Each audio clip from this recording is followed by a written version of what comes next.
Quiero saludar con mucho gusto a Raquel Soto Sánchez, maestra en Derecho Marítimo Internacional por Wollongong, en Australia, licenciada en Derecho por la UNAM, Natalia Lever, directora de Climate Reality Project para México y Latinoamérica, y Mariano Sánchez, especialista en información y análisis de la CONABIO, especialista en océanos. No estamos entendiendo el tema del plástico, no estamos entendiendo, y sin embargo se sigue produciendo plástico en el mundo.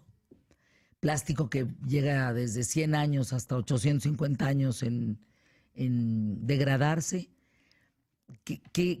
¿Cuál es el futuro de las empresas que hacen plástico en el mundo? O sea, ¿les está cayendo el 20?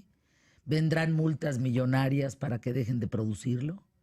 Y bueno, lo peor, la mala educación de la gente tirando el plástico al mar. ¿Cuál es el tema, Raquel? Bueno, Fernanda, antes que nada, muchas gracias por la invitación. Es un gusto dirigirme a ti y a tu audiencia en esta materia. No hay que ser tan catastróficos. Número uno, al día de hoy la gente no podemos seguir, a la gente me refiero desde yo, tú, tu audiencia, no podemos seguir haciendo las cosas de la misma forma en que las veníamos haciendo.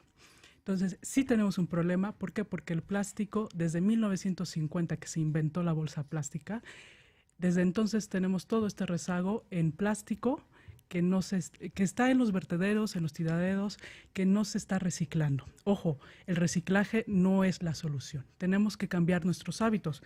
Bueno, para allá voy, porque no todo el plástico es reciclable. Y aquel que se pueda reciclar solo se puede reciclar hasta 4 o 5 veces máximo, y el reciclaje implica emisiones a la atmósfera. Aparte de todo eso, para que tú puedas reciclar tu botella de plástico, tu bolsita de súper, todo eso tiene que triturarse, tiene que pasar por un proceso. Entre más chiquito sea el plástico y más delgado, menos probabilidades hay y es más difícil para reciclarse. Ahora, yo creo que tendríamos que cuestionarnos por qué el plástico tuvo tanto éxito a partir de los 50. ¿Qué vino a hacer el plástico que no se había hecho antes, pues? Pues a veces se dice que el plástico fue el gran democratizador, ¿no? O sea, ayudó a mucha gente a hacer tareas que en otro momento costaban mucho trabajo, dar muchas vueltas, era inconveniente llevar una cosa de un lugar a otro. Entonces, el plástico hizo la vida muy cómoda. Y además, los bajos costos de producción pues han permitido que la gente pueda tengamos esta experiencia de lo uso y lo tiro, porque no me cuesta nada y además no dura tanto los plásticos delgados. ¿El plástico es caro? No, al contrario, es muy barato. Su producción, toda esta construcción de vasos de unicel, de plástico, platos, bolsas, hasta nuestra ropa tiene fibras plásticas. Es barata la producción. Mariano, te veo escuchándonos y no podemos quedarnos indiferentes frente a saber que de aquí al 2050 pues habrá la misma cantidad de peces que plástico en el mar, y eso es devastador. ¿Se va a poder detener este hecho? Antes, igual, muchas gracias por la invitación. Yo creo que depende de nosotros, ¿no? No depende de gobiernos, no depende de instituciones, depende de cada uno de nosotros. Y yo creo mucho en la filosofía de reducir, reusar y reciclar. Entonces, la primera, como lo dije, es reducir el uso de estos plásticos. Y depende mucho de nosotros, porque nosotros también somos los que vamos al supermercado y pedimos una bolsa de plástico en lugar de cargar con nuestra bolsa. Y eso es parte de no estar consciente de lo que está sucediendo y de lo que estamos nosotros haciendo al respecto. Pero es que yo no creo que, no te ofendas, Mariano, pero yo no creo que la medida de nosotros no usar plástico a la hora de comprar un supermercado sea suficiente frente a estas grandes empresas que desechan plástico en el mar. Es decir, no minimizo lo que nos corresponde, no minimizo lo que en el día a día nosotros tenemos como responsabilidad, pero cuando tú ves cómo empaca una empresa, yo lo observé en estas vacaciones, cómo hice un súper en Estados Unidos, es impresionante la cantidad de plástico que usan en todos los empaques, pero en todos, sin excepción. Lo mismo el pan, lo mismo el huevo, lo mismo la fruta, todo está empacado en plástico, absolutamente todo. Claro, pero si tú dejas de consumir eso que está utilizando plásticos, la empresa también tiene que tomar conciencia de no me están a mí consumiendo porque yo estoy utilizando plásticos, entonces dejo de utilizar plásticos. Y no es solo una persona, son millones de personas que lo hacen y te digo, es por la comodidad. O sea, al final por comodidad nosotros decimos, bueno, entonces agarro, en lugar de llevar mi traste para meter mi fruta o mi verdura y mi bolsa para que sea reutilizable para cargar con el mandado, preferimos la comodidad. ¿Y cuántas veces no echamos la verdura en una bolsa de plástico y nos la llevamos a nuestra casa? Si me permites, Fernanda, me gustaría contarte una anécdota. Sí. Yo creo que tu audiencia se va a sentir identificada conmigo. Yo cuando estaba en cuarto año de primaria, recibíamos la visita anual de la supervisora. Pasaba a cada salón, nos preguntaba sobre los temas que estábamos estudiando y al final de ese día, la directora de primaria pasó a cada uno de los salones a llamarnos la atención porque a ella la había regañado la supervisora. Le dijo, ¿cómo es posible que tú estés vendiendo comida chatarra, refrescos, golosinas? Eso le hace daño a los niños. Pero la directora nos dijo, ¿pero ustedes por qué lo compran? Ustedes tienen la culpa de que a mí me hayan llamado la atención. Si ustedes no compraran eso, no me llamarían a mí la atención. Y todos, sí, directora. Al día siguiente, en la escuela, en las 2 tiendas que están al interior de la escuela, seguían vendiendo comida chatarra y refrescos y golosinas. Todos en empaques de plástico y vasos desechables. En ese momento no estaba tan en auge y se desconocía la problemática del plástico. Yo traigo esa anécdota hoy en día. Sí, efectivamente, el poder del consumidor, el tuyo, el mío, el de tu audiencia, el poder del cambio está en nuestras manos, pero eso no se limita solo al consumidor, sino también a todos los actores, iniciativa privada, gobierno. Está en nuestras manos el cambio para evitar los plásticos en el mar. Yo creo que estamos en pañales. Perdónenme, no quiero ser aguafiestas, no quiero colocarme como la abogada del diablo, pero cuando tú estás oyendo que de aquí al 2050 habrá la misma cantidad de peces que plástico en el mar, no me parece que la medida de no comprar o no usar determinadas cantidades de plástico en tu vida cotidiana sea suficiente para no lograr ese desgraciado objetivo. Mira, definitivamente tenemos que tomar medidas en diferentes aspectos y uno sí es la cultura que tenga el consumidor, porque el consumidor no nada más consume productos, también consume tomadores de decisiones. Y en este país hemos visto ya como algunos estados han empezado a tomar acciones para regular el uso del plástico. Y eso sí tiene un efecto en el uso de todos, sin excepción, no nada más de los que estemos convencidos de que el uso indiscriminado del plástico de un solo uso es inmoral.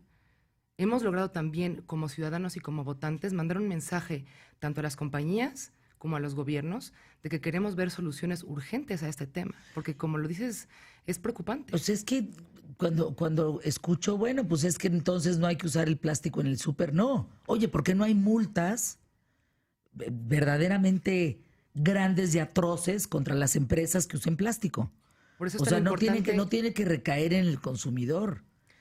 ¿Me explico? Yo creo que tiene que ser un esfuerzo conjunto en donde si el consumidor no encuentra, pues no lo consume. Porque entonces hay una multa de por medio si tú empacas con tanto plástico. De verdad, hagan tantita conciencia de ir a un súper a comprar lo que necesitas en la semana. Te vas a sorprender de la cantidad de plástico. Entonces, que te vas al mercado, compras cosas frescas.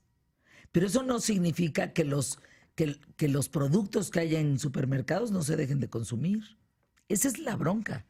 Creo que estamos castigando al consumidor cuando debemos de castigar primero al productor. Bueno, mira, a mí me gustaría decir que los grandes cambios se forjan desde las pequeñas acciones. Sí, efectivamente, el panorama que nos comentas pues es desastroso, pero es importante que a partir de hoy, y hoy es metafóricamente hablando, se comiencen a tomar decisiones en todos los niveles, en todos los sectores de la sociedad para incentivar esta transición, principalmente en el sector económico que tú lo manejas, la industria y empresarios de plásticos. A ellos no se les va a acabar el negocio. ¿Por qué? Pues entonces... Espera, para allá voy, justo para allá voy, dame chance. Yo no tengo tanta experiencia en radio. Mira, si hoy se prohibiera el uso de plástico, ellos dicen, ya no vamos a tener negocio. No, espérense, ¿qué hay de todo el plástico que se produjo hasta el día de ayer y desde 1950? No se puede quedar en el ambiente. Algo se tiene que hacer con ellos, darles una segunda vida. ¿Por qué? Porque el problema no solo es la botella de agua que hoy desechas, la envoltura de tu sándwich, lo que sea. No, este plástico que viene en tamaño, tu celular, se degrada, pero la materia no se destruye, solo se transforma. Se transforma en estas pequeñas fibras plásticas que no podemos ni tú ni yo ver ni tú, porque son invisibles al ojo humano, los famosos microplásticos. Todo el plástico, todo lo que esté hecho de plástico se vuelve microplástico. Y eso no se va del ambiente, se va a la tierra está conectada con los mantos acuíferos, se va al agua que tú y yo bebemos, ¿no? Se va a los mares donde los peces lo consumen y estamos comiendo pescado con plásticos. En una comida que tú y yo podemos tener aquí 20 minutos platicando y todo, ingerimos vía respiratorias microplásticos. El problema no es solo lo que vemos, es también lo que no vemos y que está aquí presente. Los cambios sí es posible, no hay que castigar al consumidor, pero hay que empezar de algún lado. Nosotros tenemos el cambio en nuestras manos y se tiene que reproducir hasta que llegue hasta al más alto nivel. Una pregunta, Raquel, para irme a pausa. Adelante. Tendríamos que parar, si lo ponemos en palabras sencillas, tendríamos que parar el consumo absoluto de plástico hoy para entonces poder lidiar con el plástico producido de 1950 a la fecha. Paulatinamente, sí. Hay que transicionar a otros objetos que nos proveen la misma utilidad que el plástico, pero que no sean altamente contaminantes o destructivos como lo ha demostrado ser el plástico el día de hoy. Para irme a pausa, lo que pongo en la mesa es, yo creo que en términos de plástico no es ni mucho que queme al santo, ni poco que no lo alumbre, como el dicho es. Recordé ahorita aquel día en donde los mexicanos no usábamos el cinturón de seguridad. No lo usábamos, punto. Y un día la ley dijo, o lo usas o te multo. Y entonces todo el mundo empezó a usar el cinturón de seguridad. A veces creo que tiene que ser una imposición desde ahí, desde la ley, que me cueste, para entonces entender que yo no puedo consumir plástico, porque de lo contrario, lo sigo consumiendo. Insisto, parece que el plástico desaparece cuando desaparece la basura de nuestra casa. Y entonces los botes de basura están limpios, pensamos que ya no hay plástico. Eso creo que no va a cambiar, de veras, no quiero ser aguafiestas, pero no va a cambiar.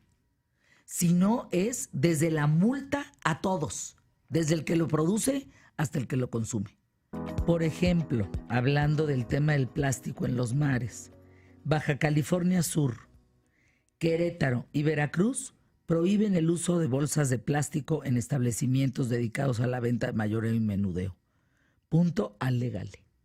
O sea, tú quieres buscar tu bolsita de plástico para llevarte tu comprita, pues no la vas a encontrar. Porque prohíben el uso de bolsas de plástico en Baja California Sur, Querétaro y Veracruz. Me parece que por ahí pueden ir medidas muy importantes frente al uso del plástico en el mundo. Ahora, Mariano Sánchez, Natalia Leve, Raquel Soto Sánchez, de todo lo que han visto en el mundo, ¿qué país está haciendo lo correcto en función del plástico?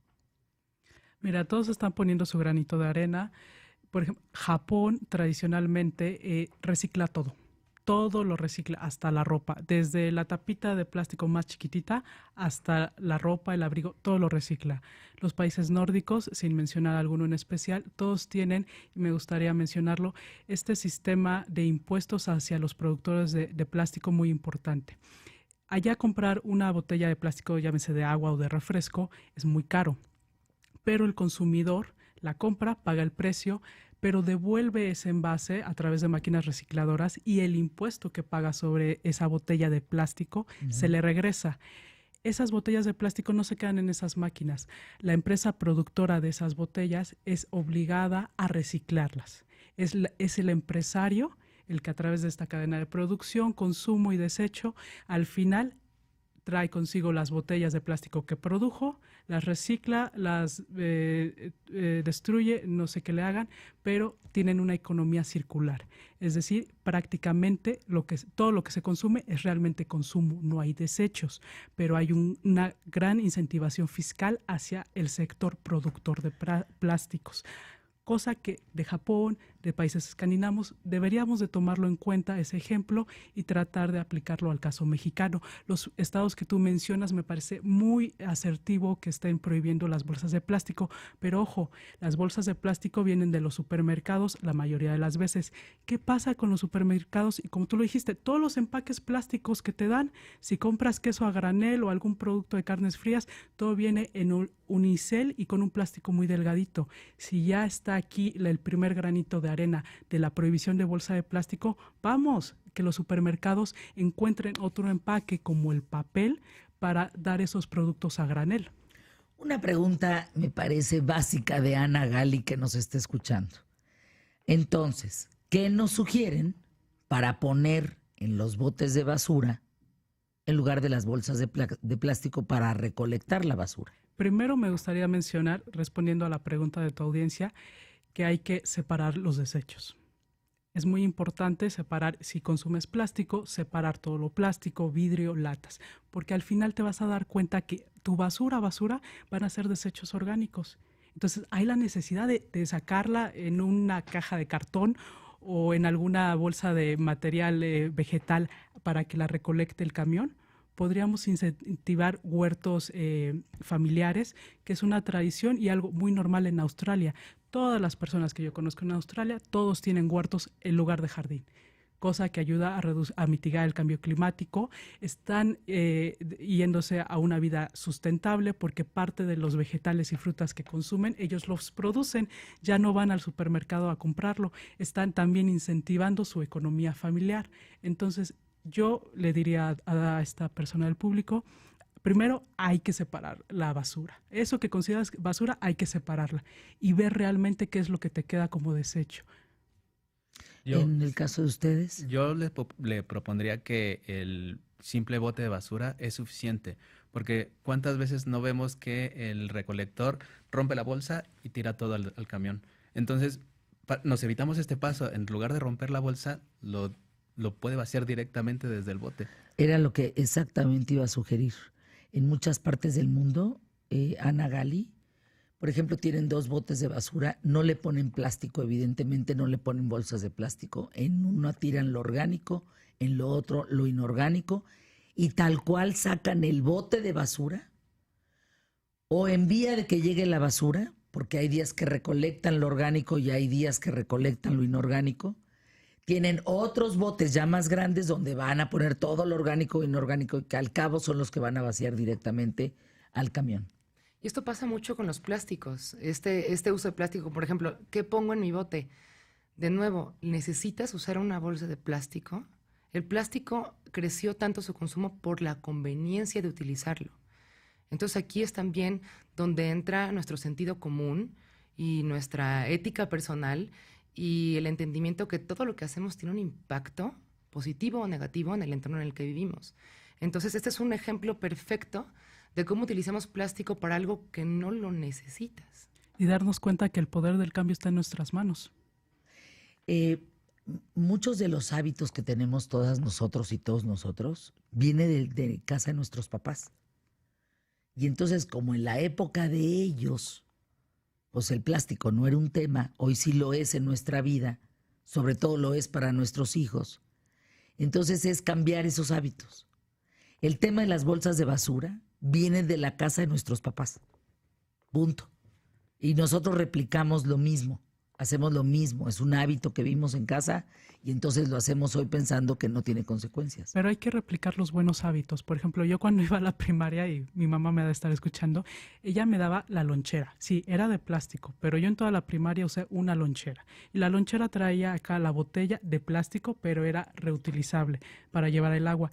Mi sándwich no iba en bolsa de plástico que la sacas y la tiras, no. Iba en el topper para el sándwich. Entonces hay que replicar los buenos hábitos. El plástico realmente no es del todo malo si se sabe usar correctamente y se le da el uso adecuado. Es decir, una lonchera pues tiene la vida que yo le dé, por lo menos 6 años de primaria. Y no es lo mismo a estar usando una lonchera plástica en la bolsa y la bolsa del sándwich y la botella de plástico de agua, un paquete así diario. Pues no es lo mismo. O sea, hay que usar las cosas sabiamente. Si nosotros como consumidores nos quieren castigar de tienes que consumir plástico porque no hay otra cosa, bueno, pero entonces nosotros como buenos mexicanos, que siempre somos bien creativos e ingeniosos, hay que usar las cosas pero en nuestro beneficio. Y también eso se va a reflejar en nuestra economía. Imagínate, de gastar diario en bolsas de plástico para el sándwich a una lonchera para 6 años. Sí, calcúlale, y es un alumno. Sí, nada más estamos hablando de un caso. Estás hablando de un sí. caso. Dice Rafa Soto, Fer, hay que regresar al canasto. Claro. A la sí. bolsa del mandado, pues sí. Sí. Claro. Es que Ese es el ante un tema. problema tan grave como es la contaminación de los mares y el cambio climático, necesitamos reflexionar qué estamos haciendo todos los días. Ya no podemos darnos el lujo de decir, ay, bueno, una bolsita, bueno, un popote, bueno, No. contamino con el jabón que uso para lavar la ropa. El problema es lo suficientemente importante para que hagamos una pausa y pensemos en qué acciones estamos tomando todos los días y de qué forma están afectando al planeta y nuestra calidad de vida. Y mira, Rafa Oribe dice, se pueden llevar nuestros propios envases o recipientes al súper Claro, para rellenarlos. claro. Y yo creo que aquí está lo importante. La gente es la que está respondiendo, si te das cuenta. La gente es la que le está tomando conciencia. Y no es castigarlos, es que ellos mismos aprendan y ellos mismos tomen conciencia de lo que está sucediendo. Ahora, para despedirnos, Jonathan Orozco dice, Fer, a veces el camión de la basura lo echa todo junto. Bueno, pues yo creo que tendríamos que hablar, no sé, a la delegación. Es que ahí falta el o- granito o de que arena de nos todos los explique actores. el señor que va manejando el camión de la basura porque la revuelve, ¿no? Claro. ¿Y con quién tenemos que hablar para que le dé la instrucción de no revolverla? Y ahí Exacto, tenemos por- esta responsabilidad de tanto ser consumidores responsables como ser ciudadanos responsables que observen las regulaciones que tienen en su municipio, en su estado y en su país. Bueno, pues empecemos entonces, como dice Natalia Leve, Raquel Soto, Mariano Sánchez, por nuestro pequeño universo, ¿no? Empecemos por eso para poder de verdad denle una conciencia básicamente al plástico. Sean conscientes, volteen a ver la cantidad de plástico esta semana en su vida, nada más. Y van a decir, qué mentada de madre, no lo puedo creer. Y se agarran un popote, chin chin que se les caiga de la mano. No, por favor, bueno, no, porque van a No, agarrar mejor otra. que se les pegue, que se les pegue se para les que la pegue, tengan de para que- recordatorio. para que lo tengan de recordatorio. Gracias por estar aquí, Raquel Soto. Al Gracias. contrario, Fernanda, muchas Natalia gracias Lever. por la Gracias, invitación. Mariano Gracias por la Sánchez. invitación. Gracias.